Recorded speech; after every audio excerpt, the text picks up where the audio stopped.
Hey guys, my guest tonight, Professor Kevin Knuth, is going to be talking about UFO tech. See you in about 5 minutes.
Grab your popcorn and snacks.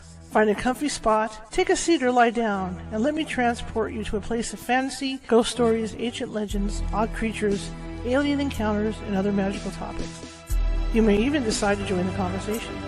From faraway lands to your own backyard, with a small dash of pixie dust. Turn out the lights and open your minds. The journey is about to begin.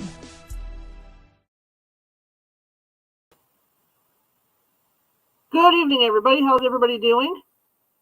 I hope everybody said good. One more day to Friday, and we have fall weather here, so I'm happy as a clam. Let me get my little buttons up here. My name is Charlotte. I'm going to be your host for the next hour. I'm also the owner of the California Haunts Paranormal Investigation Team based out of Sacramento, California. We are 45 strong up and down the state, and that means we can help you out if you have a paranormal need, whether it's definitely ghosts and things, or cryptids, or UFOs, UAPs. We can definitely help you out. It might take us a while to get to you. California is a huge state. People don't realize how big California is. We could be our own country. That's how big we are. California is a huge state. It's also spread out. I mean, when people think of California, what do you think of? You think of beaches. It's kind of like Hawaii, right? You think of beaches and surfers and all that, palm trees. It's like that. At least part of it. You get up to Northern California, it gets kind of cooler. People still surf up north. They have wetsuits on. The water gets frigid. But then as you come further east and you go south and all that, you've got farmland, you've got mountains, you've got desert, you've got high desert. So I mean, it's a huge spread of an area. That's why it might take us a couple days to get to you. But again, if that comes up and that happens, we do have enough psychics on staff to call you and talk to you about what may or may not be going on in your particular situation. And in most cases, they can get things calmed down. Because it usually doesn't take us more than 2 or 3 days to get to you, so they can calm things down remotely. So that's one feature that we offer. Anyway, if you're watching from Facebook tonight and you like what you hear, you haven't done so already, please hit that follow button. I'd really appreciate it. We're always looking for followers, and always give and be sure if you do like the show, give me a thumbs up. Show us some love here, because doing that and commenting puts us up in the FYP, which means Facebook computers and techs see it, so they put us out there to more people, and then more people see us, different people, and all that. Same thing with YouTube. If you haven't done so already, please subscribe at YouTube. We have over 700 videos sitting over there, and they're all different topics. Okay, I'm trying to get everything into categories because it's so confusing when you go into YouTube. It even confuses me. Even I have to do searches for stuff. But I'm trying to put everything into different categories, different folders, so even I can find stuff easier, and that helps you find stuff easier as well. If you're into my mouth. If you're into Medium Nancy Matz, she's there in her own folder. If you're into UFOs and alien abductions, that's got its own folder. Cryptids have their own folder. Religious things have their own folder. There's about 25 folders there right now that you can search through. Okay, and that way you can zoom right in on what you want. And again, if you're watching from YouTube and even Twitch, and you like what you see and hear tonight, feel free to either comment, leave me a thumbs up, or something like that, because again, it does affect the FYP and how it flows. Now, if you're watching from TikTok, and welcome from TikTok, some of my followers on TikTok watching tonight, welcome. Same thing. You guys certainly know the routine, because TikTok really works on FYP and how many likes you get and all that. So if you can help me out with that stuff, I'd appreciate it. Okay, our guest tonight, Kevin Knuth. The issue is I haven't heard from him since he booked last week, so I don't even know if he's coming on tonight. I'm going to do that heads up right now with you guys.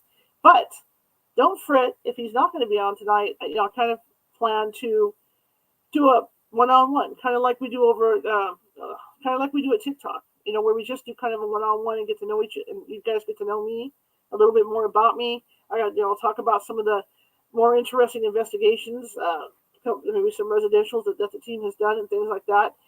And it's just a way to get to know me a little better. Okay, and this gives me a chance to get to know you. And feel free in the chat room. I'll even enlarge it so my ancient eyes can see it, so that I can read. I can read the questions that you have, of me. It's just a way to get to know me. That's only if he doesn't come in. Okay, so we'll give him a couple minutes. I don't want to read the book tonight because I'm trying to time everything.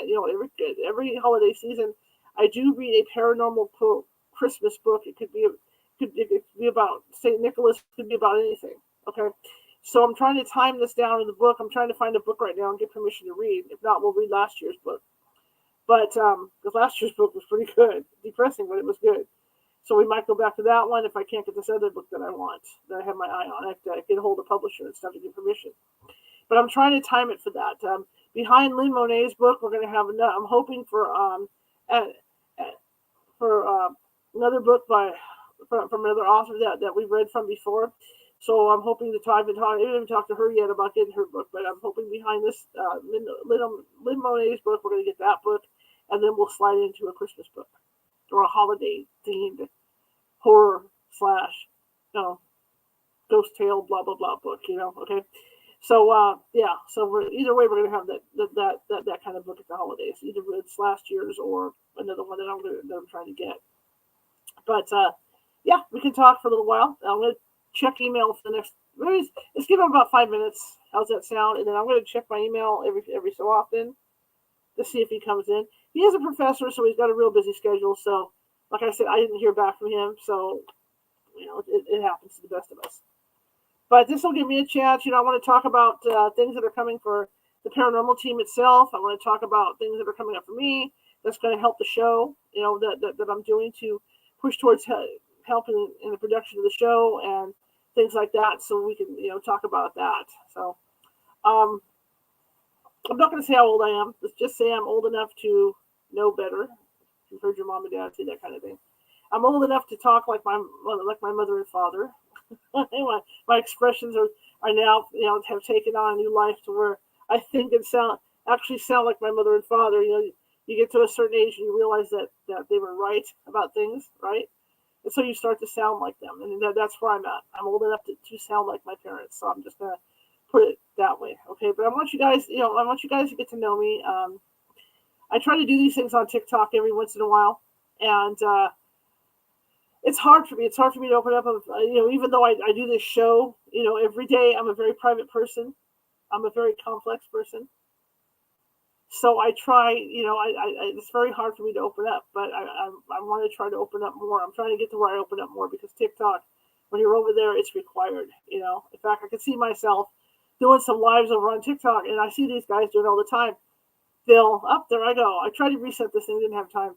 I see these guys on TikTok doing it all the time where they build a Lego. They spend an hour or two building a Lego, and their followers love it. And I do have Yoda Lego here that I'm probably going to do. I always build a Lego over the holidays.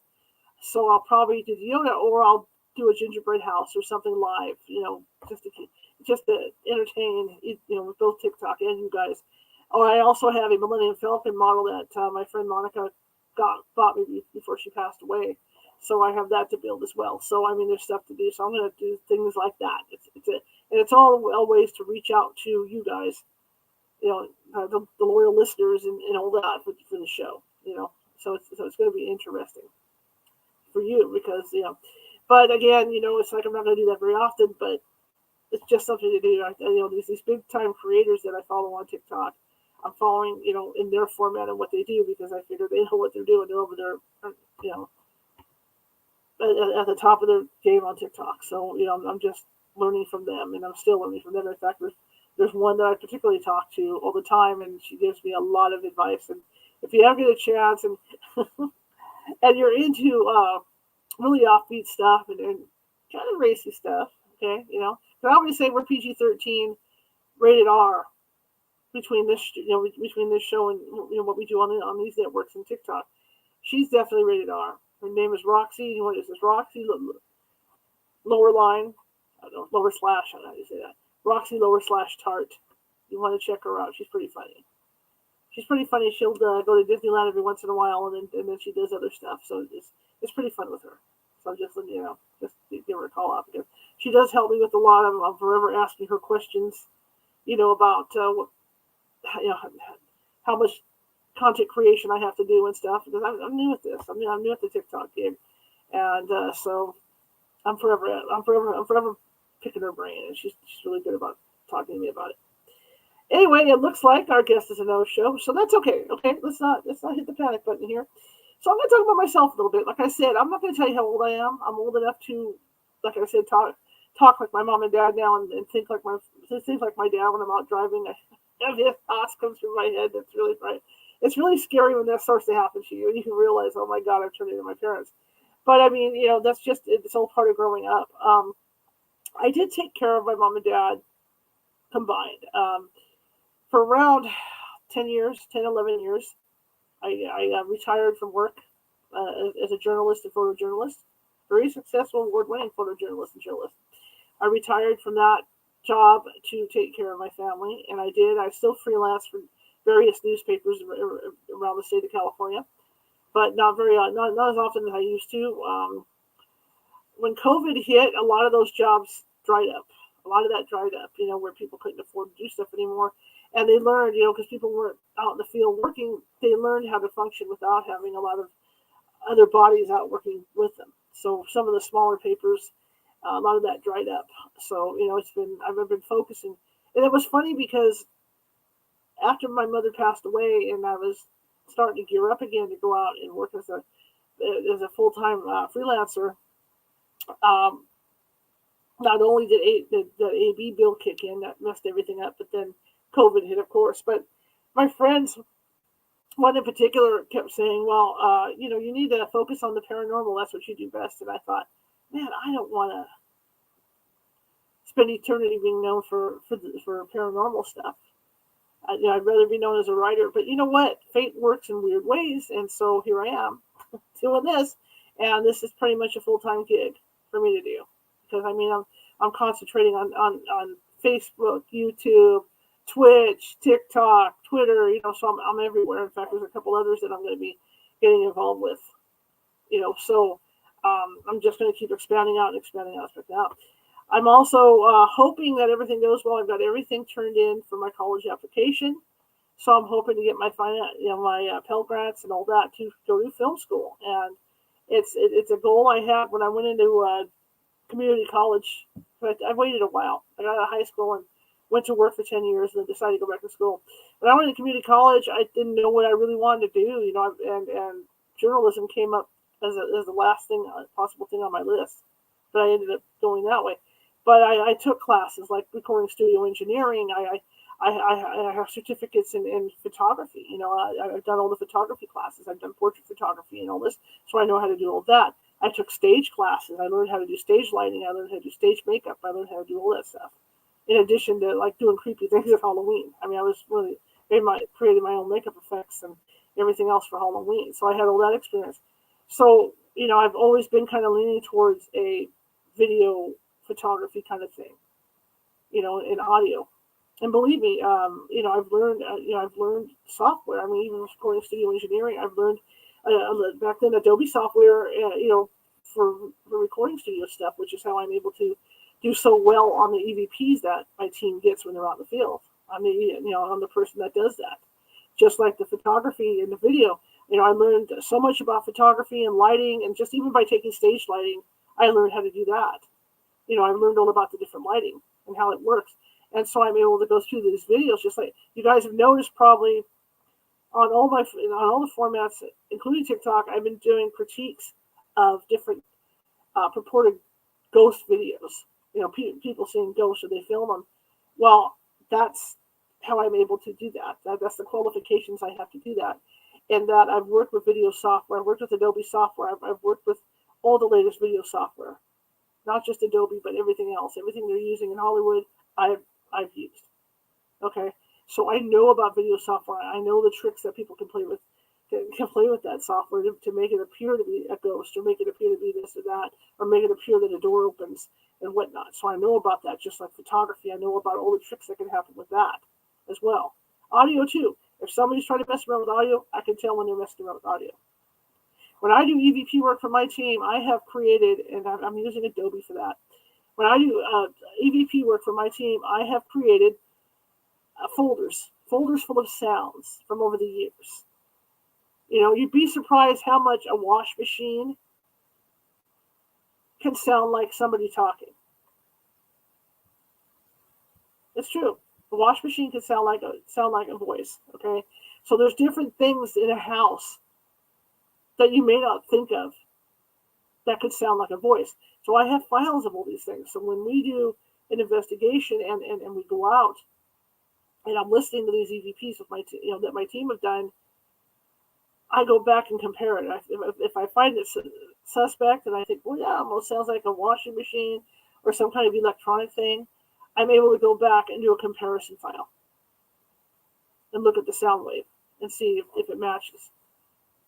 So I have that, I have that knowledge how to do that. So I must have like 100, 150 sounds on file that I can go back on. Just like a rule we have as a team when we're doing EVP sessions is everybody will say their voice in a normal voice. Everybody will say their voice in a whisper voice. Because it is so hard, and I don't care how good your team is. I don't care how good your people are. It is so hard to not do an extended EVP session and not whisper because you figure the recorder won't pick you up. Okay? But the thing to remember is a lot of the EVPs that we come up with or that we're able to get are whispers. So it can get really dangerous if you don't realize, if the investigator doesn't say, well, that was me whispering, or that was me belching, or that was my stomach, or whatever. It can get really confusing when you're doing EVPs. So I have files of everybody's whisper voices as well. So I'm able to go through and do compare contrast with those as well. Which makes what we're pulling for EVPs a lot more accurate. All right. This thing with going to college, what that's going to do for me right now is that being a journalist and a photojournalist like I am, I was in school when AOL was the only game in town for internet. All right, people were still using those old Mac desktops with the big smiles on them in the box. And so I had to learn anything that had to do with internet, Facebook, social media. I had to teach myself over the years. And I've been pretty good about staying like in pace with it because I'm a person. I love tech stuff. I love that kind of stuff. So, over the years, I helped one of the newspaper, I had video cameras because originally I was shooting a TV show for California Haunts Paranormal Investigation Team. It was a TV show called California Haunts, and so we were shooting with broadcast quality cameras. So I was already doing that, and so when I started to work for some of the newspapers, they didn't have that kind of equipment on hand, and this is way before people, newspapers were going out. These cell phones didn't do this stuff. Okay, they were flip phones, or they were the old kind you saw in the car that you picked up, and that was it. The old kind. And so I actually got one of the newspapers I was working with to start shooting video, once their website came up. So they could post not so much live video, but tape video sections up on their website. And so they were using my equipment for a while, so I was getting them to do that and that kind of thing. So again, I've done a lot of video work and whatnot. So that was part of what I was doing. But getting back to this thing with wanting to go back to college, there's that part of the social media journalism that I don't know. Okay. So that's part of what I want to learn. Also, social media trends, to be able to watch out for these trends. That's one thing I don't know either. So I want to learn that. And that's part of the reason why I want to go to college. And then I have this training for audio, right, with Adobe Audition. But if I do this college course, I'll also have training for the latest audio that they're using in all the recording studios right now. I'm going to learn new techniques for audio that I don't know of. So that's one of the pluses as well. It's going to extend what I already learned in community college. It's going to extend. What's the word? Compound that or extend upon that. All right, let me check my email really fast. I don't want to be rude. Not it's kind of shows wonders what's going on or something. No. Okay. No show. All right. See if we can get him back on another day. We'll see. Anyway, yeah. So I'm trying to expand on what I already have learned. Going to school and community college in the past, and that's what this will do for me. It's got a Photoshop section with it, so I'll learn new effects that way with Photoshop and photo editing, and it's going to be like if everything goes well, it's going to be primarily a social media degree once I get done with it. And like I said, it's going to expand upon everything that I learned in college. So I'll know a lot more about video editing. That's going to be a plus. How to do great short videos and whatnot, and just expand on my photography. It's going to expand on my recording studio knowledge. It's going to expand on all that stuff. It's going to be presentation for hosting shows. It's going to be all about that stuff. So that's what I'm just praying it goes through. And part of the gig is that included with the first semester tuition, I will get equipment to work with. That will be my equipment. So I will get a 16-inch Apple Retina scan touchscreen computer laptop to work with. I'll be getting a Yeti mic, definitely better equipment than what I'm using now. And I'll also be getting a 10-inch tablet, which my tablet's so old I can't even update it at this point. I can't upgrade my tablet. So, all my equipment's old, except for my laptop. But this laptop is not the best for doing what I'm doing, so it'll be nice to get better equipment to work with as well. And then the software, of course, is mine. I mean, once it's done, it's coming with the package, and boom, the software is mine. So I'm really excited about all that too. For the sound engineering stuff. So it's definitely going to not only enhance the shows, but it's going to enhance our ghost hunting abilities, and the results that we get and how we do that and all that good stuff. A lot of you probably know, or for some of you don't know, that I grew up with an active mind. I saw stuff all the time as a kid, and as my sister used to say, I had this huge imagination, and it really came down to it really wasn't an imagination. I was seeing beings in my house. Somewhere when I was young, they were dark. They appeared as shadows, not menacing, but shadows. But then as I got older, I would see them in 3 dimensions, and then that kind of stopped. I hit my teen years. That kind of stopped. And then once I got past my teen years, boom, it came back. It really came back when I was in my 30s, and I started hanging out, filming for the California House TV show with the other paranormal group. Then I really started having stuff. But there was stuff that happened in between, like an event. I used to travel a lot, and my friend and I were on the Queen Mary, and I had an issue on the Queen Mary where I got physically ill on the Queen Mary. And turns out it was probably one of the ghosts of Queen Mary that kind of ran through my system, and I didn't know it. I didn't really think about that at that point. I didn't study hard into it, even though I had watched the TV shows like everybody else, right? But I had that happen on the Queen Mary, and I was because I used to do direct. I was always in business for myself, and at one time I was doing direct mail advertising, and I went to pick up some stuff in a apartment complex here in Sacramento, and I was getting in this elevator. I was standing there, and I got the most uncomfortable feeling I've ever gotten anywhere in my life. And I even got out of the elevator. I came home, and I sent my dad to go pick the stuff up, and he did. He didn't feel anything in there, but I found out later that there had been a murder in this elevator like 2 weeks before. So that's probably the energy I was feeling. So I was really uncomfortable with it. But then, like I said, when I got in with the paranormal group to film them for the show, things really took off from there, and I started to experience all kinds of stuff at my house, and it's just been nonstop from then. I'm always experiencing stuff, and especially here, and I'm glad it's mostly family now. My mother, after she passed, I kind of experienced her here. I did something when my mother passed. She's very particular about people touching. I'm just going to put it that way: people touching her. We'll just leave it at that. And so I promised her I would always clean her up and make her smell good before anybody touched her. So I after she passed, I cleaned her up, bathed her, and I bathed her because I wanted to see. After all these years, I've done paranormal investigation for 18 years. After all these years of investigating and hearing the stories about people that come and you smell lavender or whatever you smell after they've had, or the perfume they wore, whatever, or cigar smoke, like my dad smoked cigars, I wanted to see. So while I was cleaning her up, I made sure she was in a certain scented soap that I used. And sure enough, the day she died, I had friends over sitting with me, and they could smell it too. I could smell it. The smell was moving around the living room while we were talking about everything. And I even mentioned it to my friend who agreed with me that, yeah, I smell it too. The day of her funeral, and then 2 days later, I woke up in the morning to see her sitting on the couch watching me. So she was really, here. And there have been other events. And the day of her funeral, I remember going over with a little meal, or going to the cemetery, and we could smell her in the car. So she was with us going to the cemetery.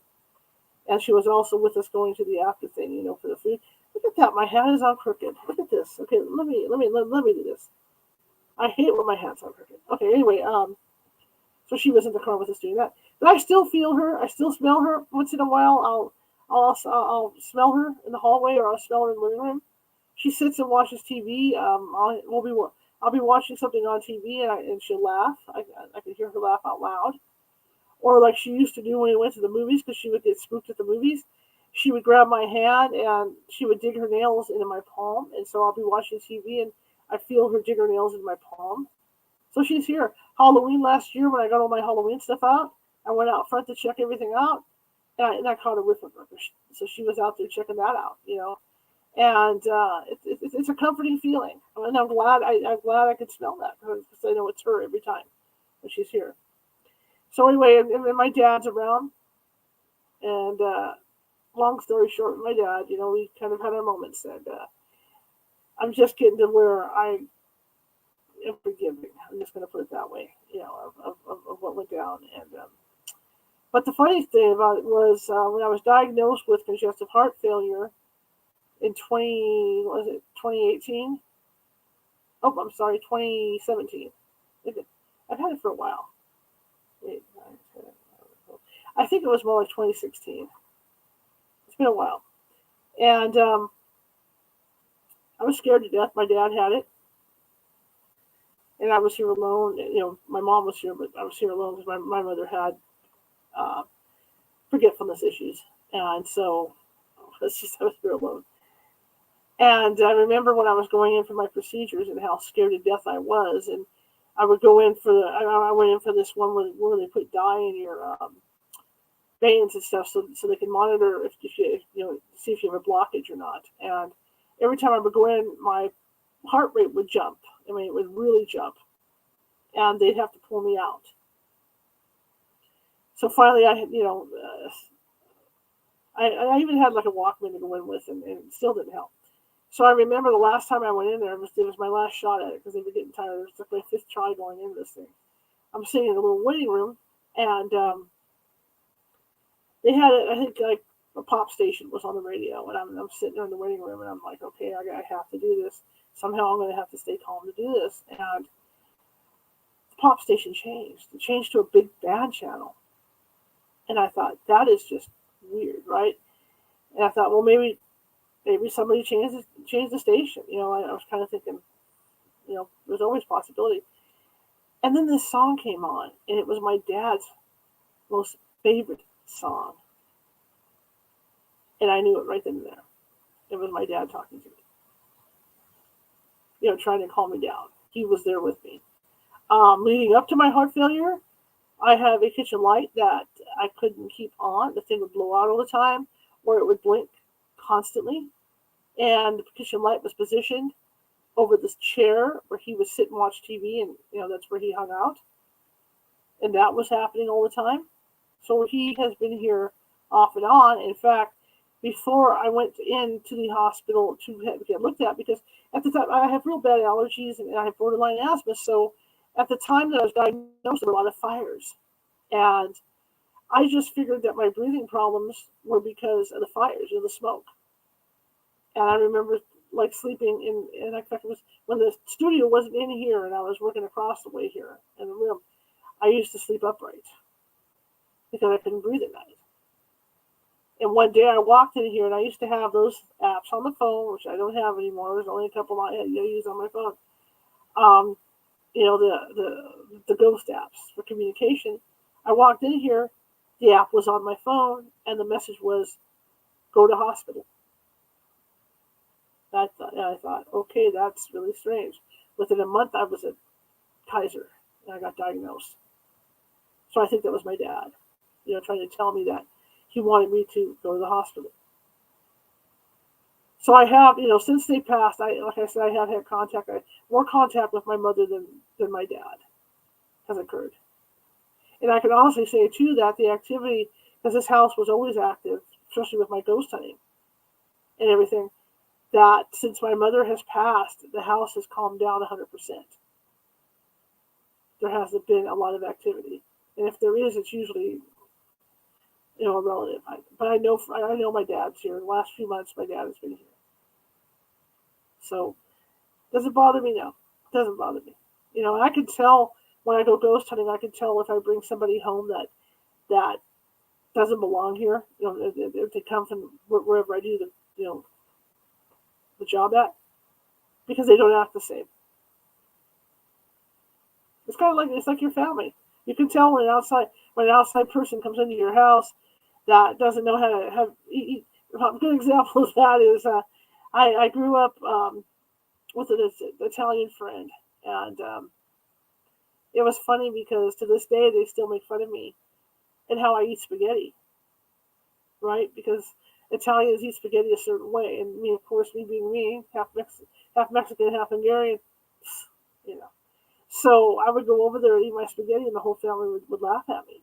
So the point is that you could tell when there's somebody in your house that just isn't part of your family because they just don't act like members of your family do, right? So that's how I can tell. Or weird things happen. Like I've been on investigations where the front of my air conditioning system, because I have through the wall old style air conditioning here, where the front of the air conditioner has been ripped off and thrown across the house. That's obviously not my family. You can always tell. So,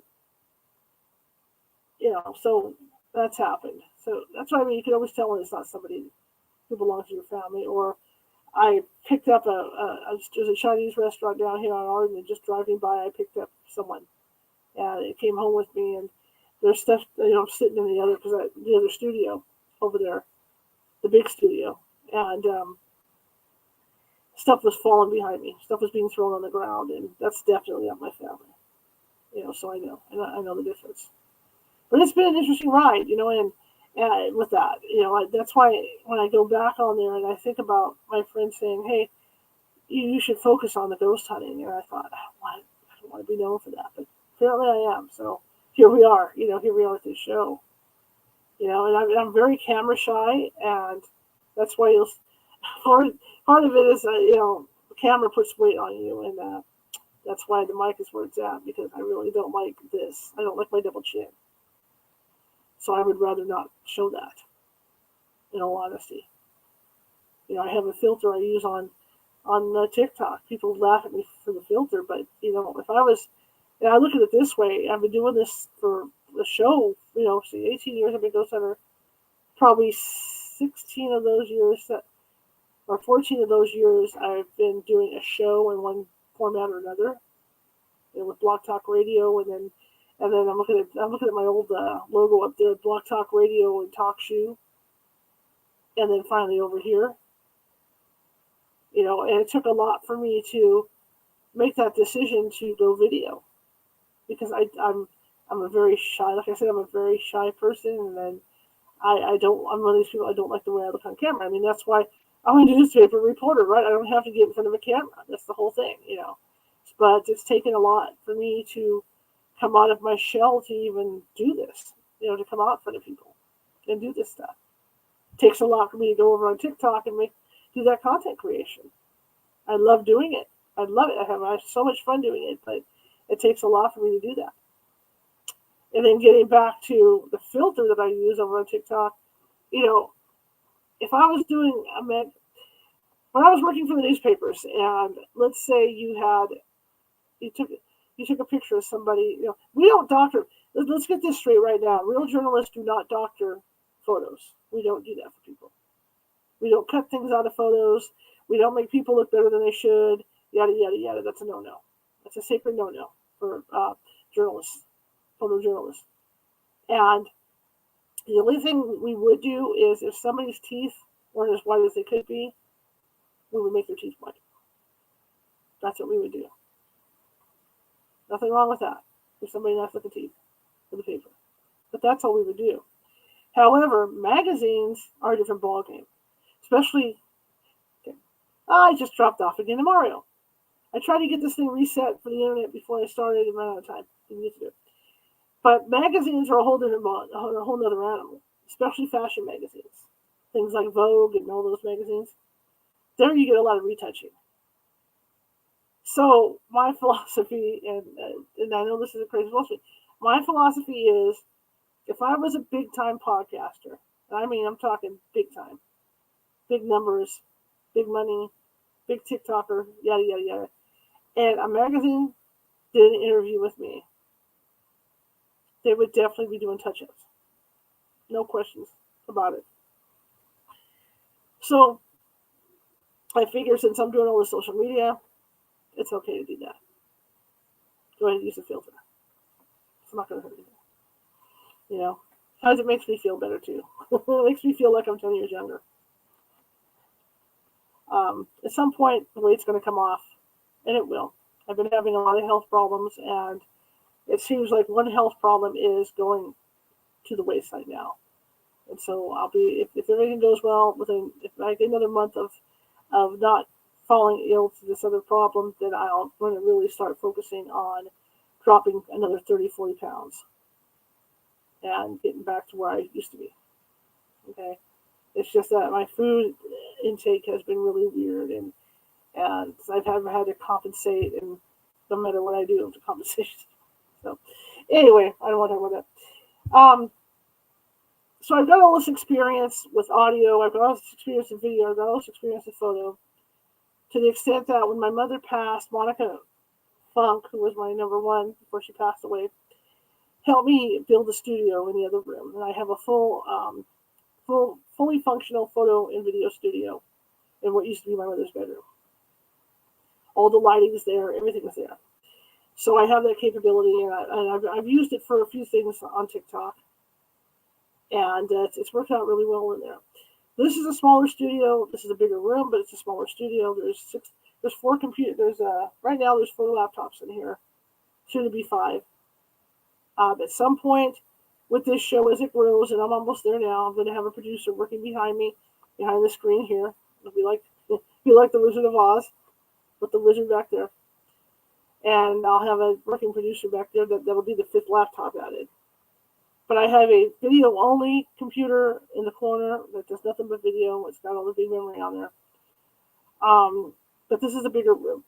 And so what I did was, and I think I'm going to do a video on it for people that are interested in having a studio in their home but don't have a lot of space for one, if they're going to do the studio gig like this for a podcast. I was able to take out the closet doors in one of the closets. The closets in this house are very big. So I was able to take out the closet doors, and I was able to literally build a studio on the cheap. And I mean cheap in here. And so I'm talking to you from literally talking to you from a closet. From a closet. And like I said, not a 2-door closet, not a very big one. It's not a walk-in or anything like that. So around, I would say the closet begins probably from where I am right here, it begins about 3 feet. And right here is the computer, is right here. Closet begins about a foot or half a foot in front of the computer. And so I'm literally talking into a closet for sound editing. And again, I went to school for recording studio engineering, so I know how to do this stuff. But I did it on the cheap, so I'm really considering doing a video on it, how to, because I know there's a lot of people out there that want to build their home studio on the cheap, and I did it all on the cheap to do this here. Just like the other room when I built that one, being a photo video studio, I didn't realize the echo was going to be that bad because it's not a very big room, and then I ended up using sound blankets in there on the walls for when I'm doing dialogue work. But in here, it's the sound quality is excellent. I built this thing, and it was on the cheap. I used foam stuff from Wish. I didn't use real expensive foam. And it's removable, so that it's not permanent. It's old removable stuff that I did in here. So I think I'm going to be doing a video on that to show how I built it up.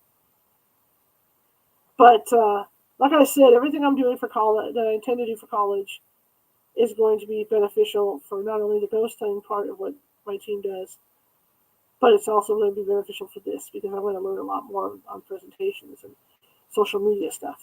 So I'm looking forward to actually going to college. I'm sorry the show's not what you guys thought it was going to be tonight. I apologize for that. I kind of had a feeling because I hadn't heard from him.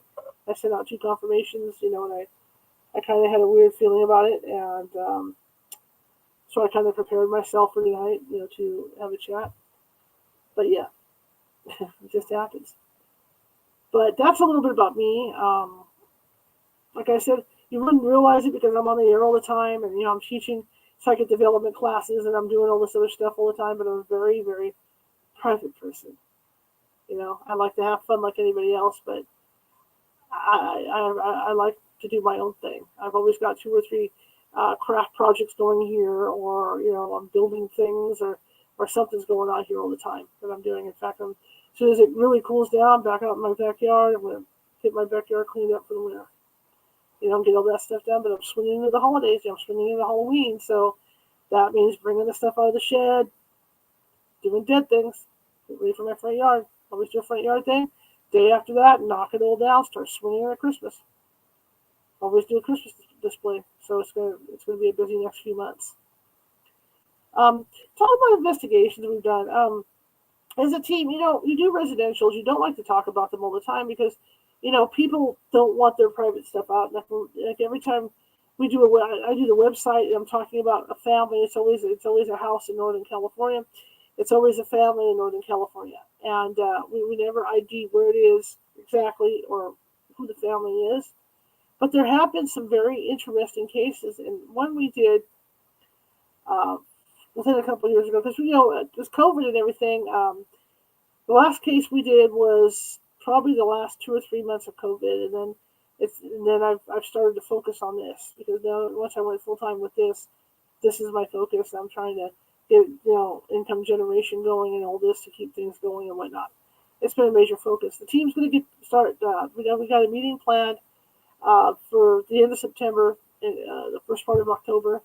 We're going to have a meeting because I did recruit some new members and stuff, so the team is going to get back out and get back into action. But we've kind of plus we've lost a couple of key team members. Monica passed away, Trina passed away. We've had a lot going on. And I ended up getting, and I thankfully got most of Monica's equipment, if not all of it. And so I had to go through that and figure out where a lot of it was and how to use it, and with that learning curve. And there's going to be a training thing with my team members to go over all that equipment to learn how to use it and whatnot. So there's a big learning curve going on, but we are going to be getting back out there. I'm real excited about it. In fact, I think we're going to be going out with the media in October to do an investigation. But again, I can talk about one in particular that happened probably a year before COVID, maybe 2 years before COVID happened, and it was in Northern California. And it was an interesting family. One of the sons was disabled, and it was a mother and father taking care of him, and they were an older couple that were taking care of him. They were kind of stressed. It was a lot of stress taking care of him, something like that. And they had a photo that they had taken of what I call a legit apparition, and unless we see the photo or there's because we always have a rule as ghost hunters that we want to have 3 photos in a row in the same spot so we can see what's going on with the lighting and everything there. In this case, here's the photo. So unfortunately, when we get something like that, we can say, oh, that looks great. However, there's really nothing to back this up. We weren't here, so we don't know. So that was one of those deals where, and to me, it looked like the sun, the disabled sun. So, so we didn't, think too much about it.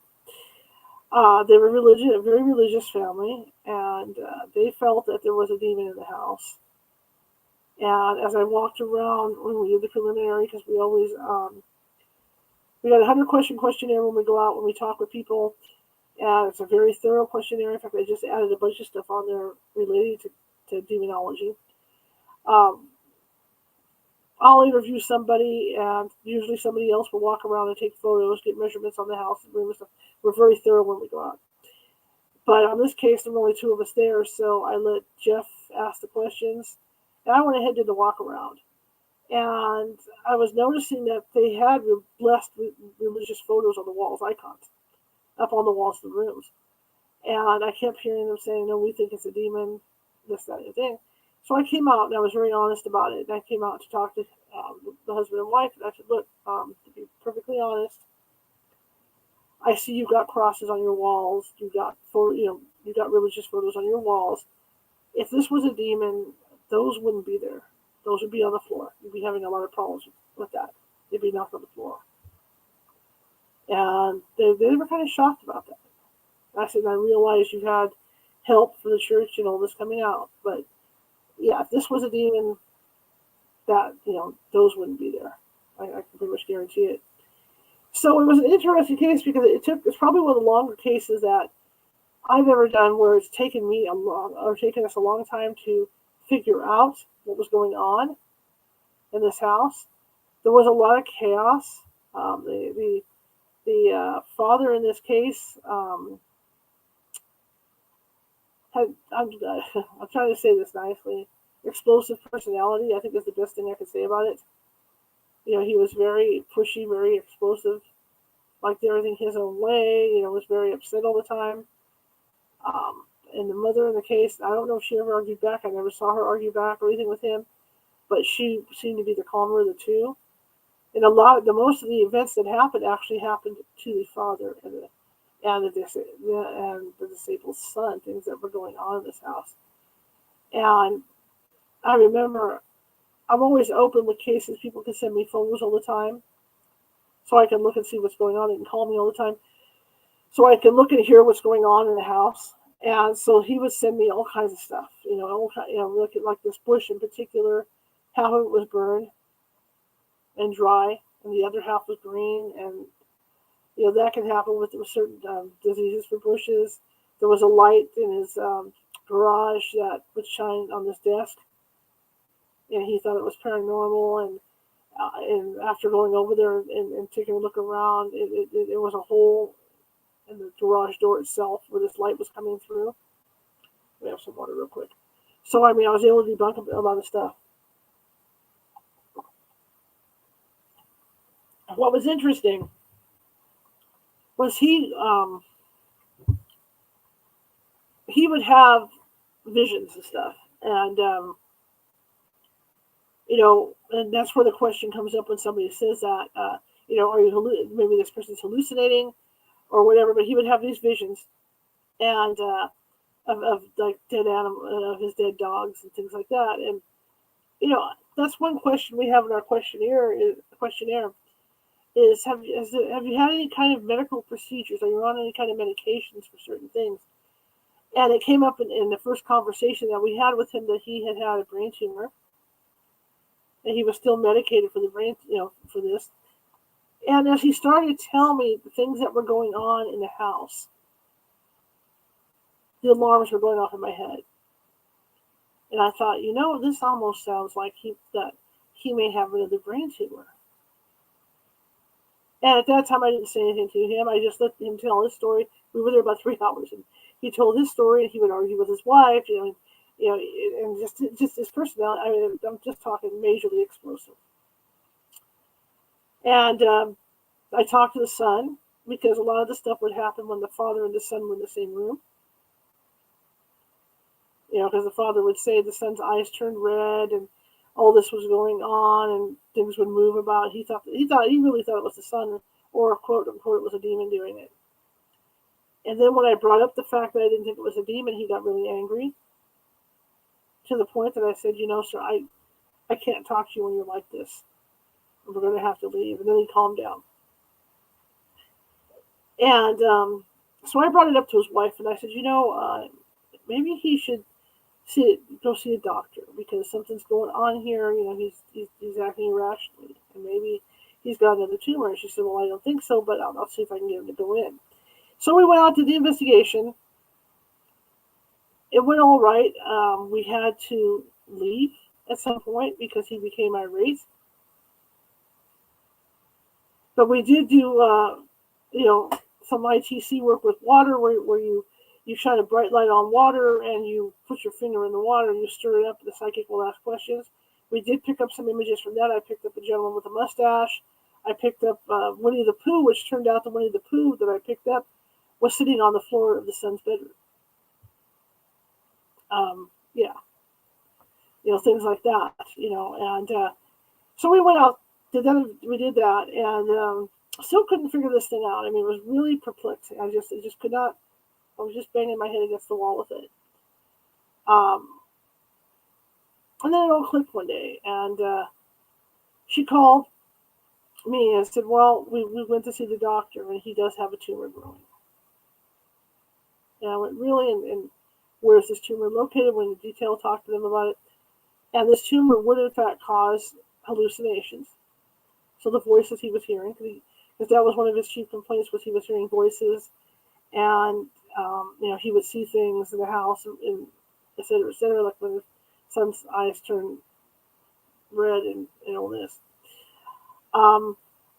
And so that started to make a little more sense. So then it dawned on me, and I said, "Does this stuff happen when he's awake, or is this stuff happening when he's asleep?" And she said, "Well, sometimes he'll be half asleep and this stuff starts to happen."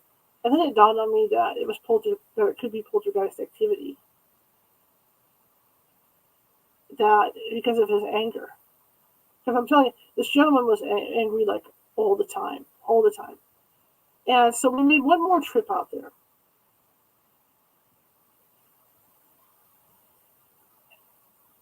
And I take it back. There was another trip. So I get on the phone. I'm on the phone with Nancy Matz and a couple other of my team psychics, and we're trying to sort all this stuff out. To find out. I mean, it's just so convoluted between him being angry. Is it poltergeist activity that we're dealing with, or what's going on? Because we did the investigation, and we didn't really get any EVPs out of it. The only thing I ended up getting was the stuff from the ITC. The images from that ITC, and there was a man with a mustache in there. And I remember showing them the photos. They didn't recognize who it was. So, it was a square one thing where you're trying to bang your head because there's something going on in this house, but you don't know quite what is going on. We've looked at all the logical stuff, all the logical possibilities. We've got people on staff that do social welfare, that do social work. They're psychologists and stuff, and we just kept banging our heads. And it was just, and finally, when I finally thought maybe this guy is poltergeist, I was talking to Nancy about it, and she agreed with me that he was causing a lot of it because his energy was so chaotic in the house. So that made a lot of sense, this poltergeist activity. But yet there was still something, and even Nancy said there's still someone there besides him. Someone that's like a protector. And I thought, well, that's out there, right? So the last time we went out, Monica Funk went with us. Monica was a really tough individual. She didn't take any crap off anybody. I'm more shy that way. And so we go out there, and we're going to do a couple more things to settle it all down. And I thought I had the answers with the poltergeist activity, so I kind of had more of it, this protector entity that was supposed to be there. So I thought I had more to work with. And so Monica went out there, Trish went out there, our psychic Trish, and we started to put things together to do the investigation. I wasn't going to set up a bunch of equipment that night. I was just going out with a video camera, to film, because it was going to be a quick trip. We hoped to talk with this other entity out there. That's why Trish went, to see if we could find out what was going on with this other entity. So we go out there. We're not there 5 minutes, and the gentleman's already all over screaming at us. I mean, literally screaming at us. So I just went, I'm packing it up. I'm not going to put up with this crap. And I told him that I don't have to put up with this. We're leaving. And so Monica, we all get ready to leave. We get in the car. Monica goes back in, gets him to calm down. So we get back in the house. We go into this one room, the wife's sitting room, and Trish starts to channel. And unfortunately, the video camera battery went out, which happens when you have a real strong entity. They will drain batteries. And in this case, the video camera completely drained the battery down. And so I had my phone going. I was recording. At least I was recording audio at that point.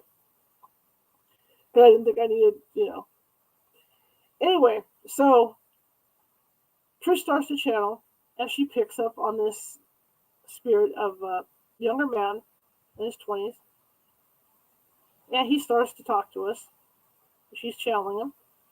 And the story he gives us is that he lived in a house on that property years and years before that the existing house was even built, and that he was a drug taker, and that his family wasn't happy with him. So in an act of revenge, he burned the house down because he got angry at his father. But what he didn't realize was that his mother was still in the house, and she died. He went back in to help her, and he died as well. So he was stuck there on the property. Did some research, found out this is exactly what happened 30 years before this house was even built. Okay, there was a fire there, took 2 lives, yada, yada, yada. Okay, so we're talking to him through Trish. And Trish said, well, Trish wanted to help him cross over to end, because he was in a vicious circle where he was just stuck there.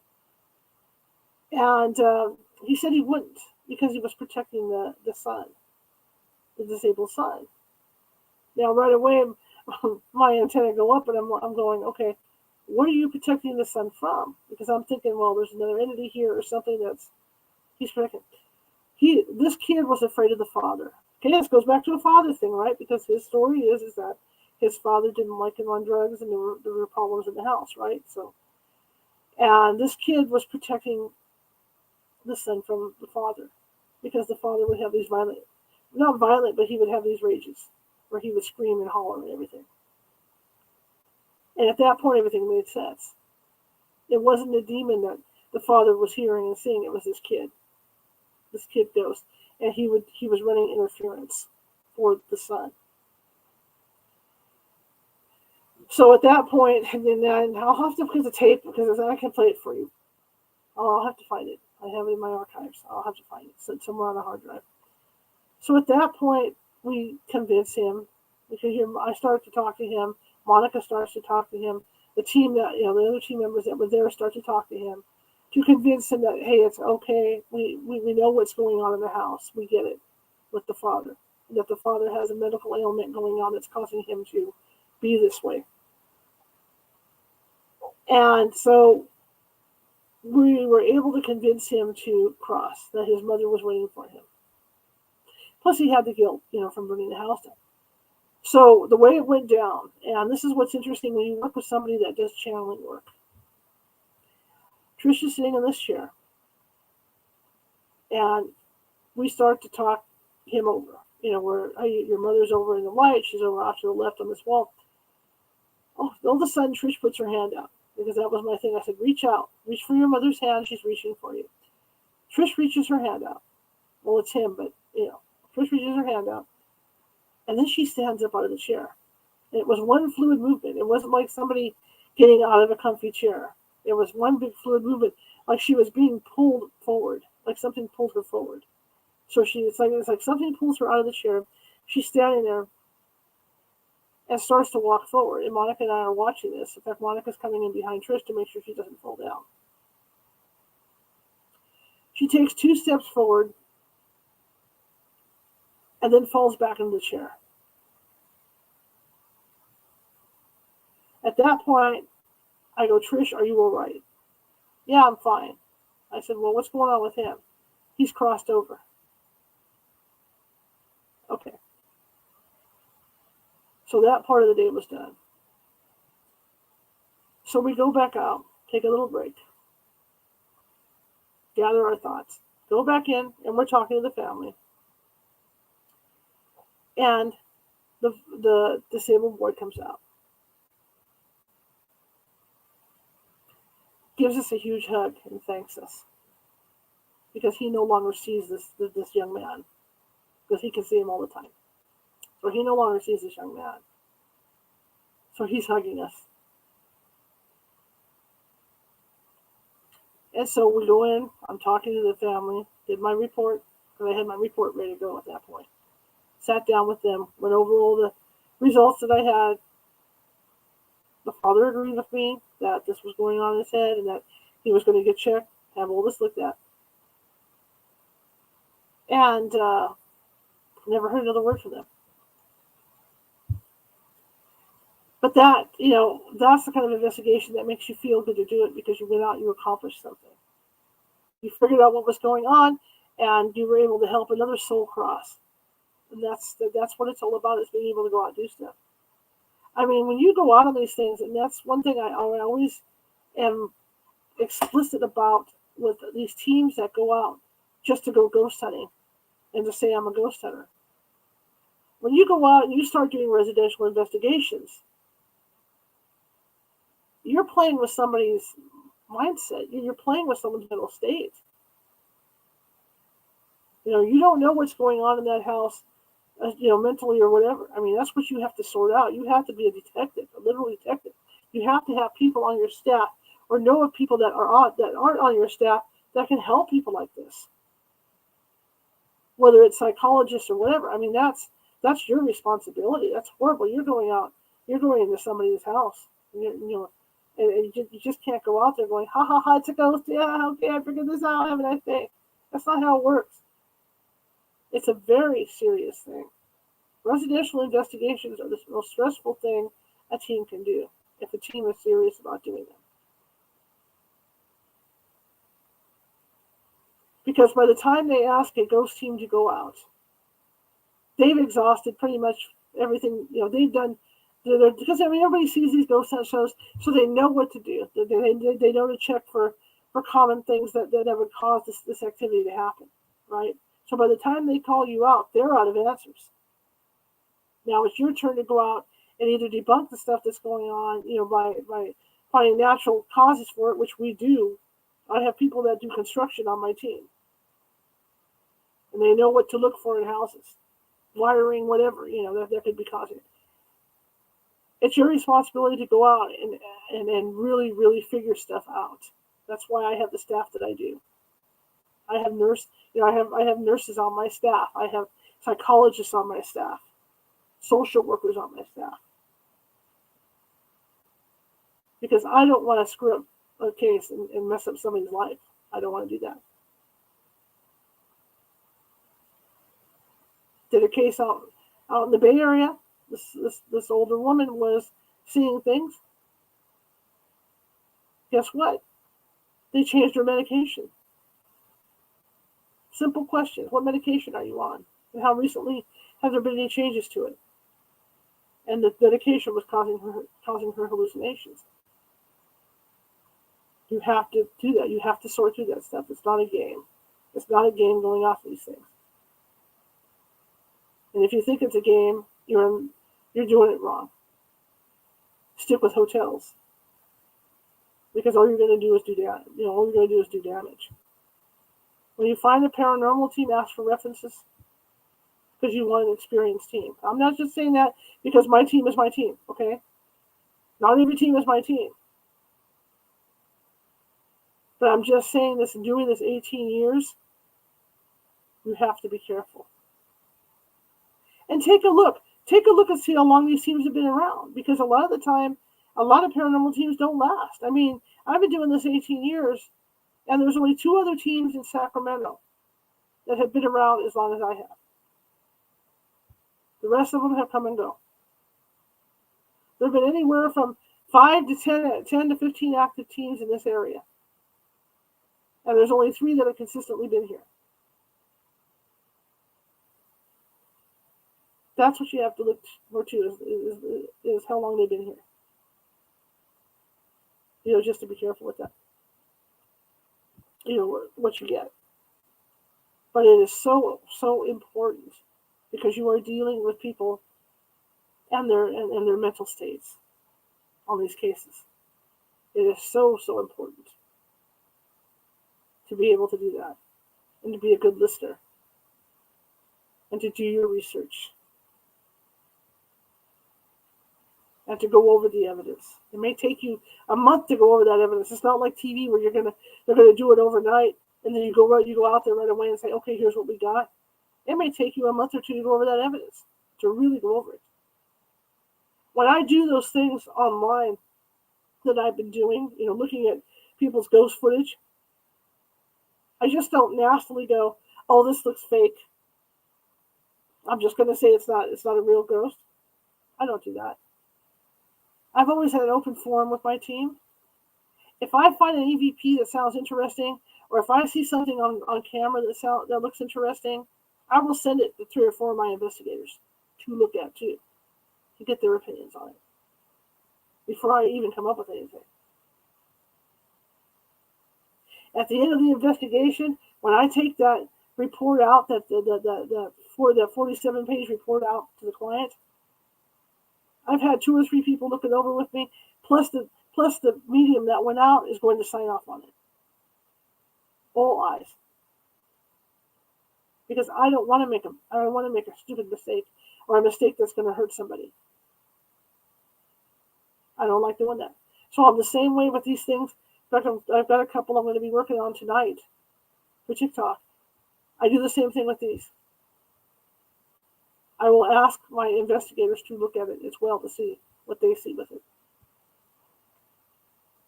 Or one of my mediums, to ask them to see what they're feeling in it. Because I don't want to make a horrible mistake. I just don't.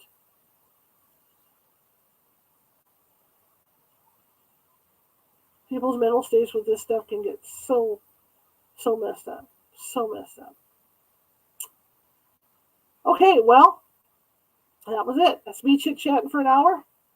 Glad you guys hung out. I know it wasn't the show you expected. I apologize. But I want to give you an update on, my team. Yeah, like I said, we're going to start getting active, and you're going to see more California haunts. I'm getting ready to start filming individual investigators. I want you to get to know my team members. So I'm going to have little short 10-minute videos or 5 to 10-minute videos.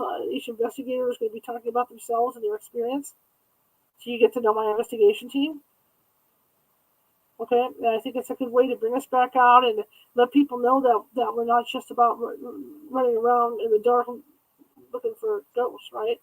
That we're serious about what we do. So I'm going to be filming here at the studio doing that.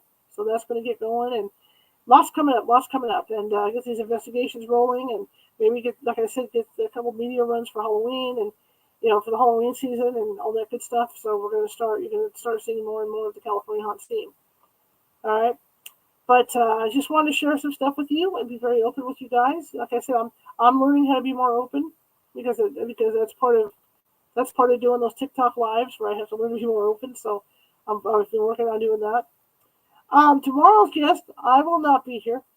Okay, this is a pre-record from last week, and Captain Paul Watson. And Captain Paul Watson he's a captain, and he also runs a group. An organization that is protecting the whales and protecting ocean species, and he has a lot to say about what's going on with the oceans right now and how all the plankton's starting to disappear, and how that's going to affect not only the fish but it's going to affect us.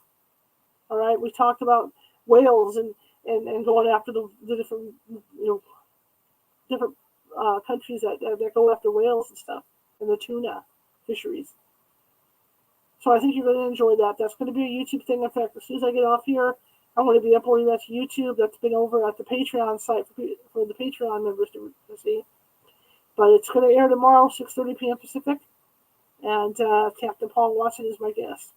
So I'm excited about that show. It's something that's near and dear to my heart, with the oceans and the fish in them and how they're doing. So that was what that interview was about. So that'll be tomorrow, 6:30 p.m. Pacific. I want to thank you guys for sticking with me tonight. And I hope to see you tomorrow. And if you like the show, share it with 5 people. If you hated the show, share it with your enemies. Just trying to get our numbers up. YouTube, we're 300 away. We're roughly 300 away now. Yeah, 300 away from that 1,000 subscriber mark. I'm always looking for subscribers. Same thing if you follow me on TikTok, if you could subscribe, that would be great. So help me out a bit. I'm just trying to build everything up. Got all these multimedia things going on. Don't know which way to jump sometimes. And like with Monday, I was exhausted, so I had to take a night off. And it'll be nice to have another night off tomorrow night as well. Even though, for those of you that haven't signed up yet and you're interested, head on over to California Haunts Meetup, because I still have openings for these meditations. Take about 30 minutes out of your life at night, or you can do it during the day. I've set one up for 3:30 p.m. for the people on the East Coast, and 7:45 after this show on the West Coast, and we do a meditation. It's usually 3-4 times a week. So if you're interested in that, come on over and sign up. It's kind of a cool thing. Calm things down in your life. Get that going, you know. All right, well, I'm going to quiet it down. I'll see you guys on video tomorrow night, and I'll probably be in the chat room tomorrow night. We'll see how that goes. I may have a meeting tomorrow night coming up. I won't know till tomorrow. But if I'm not there tomorrow night, I'll definitely be here live on Friday with Nancy Matz for our usual show. And yeah, I will see you guys. So here we go. Let me go ahead and end this out. Have a great evening, everybody.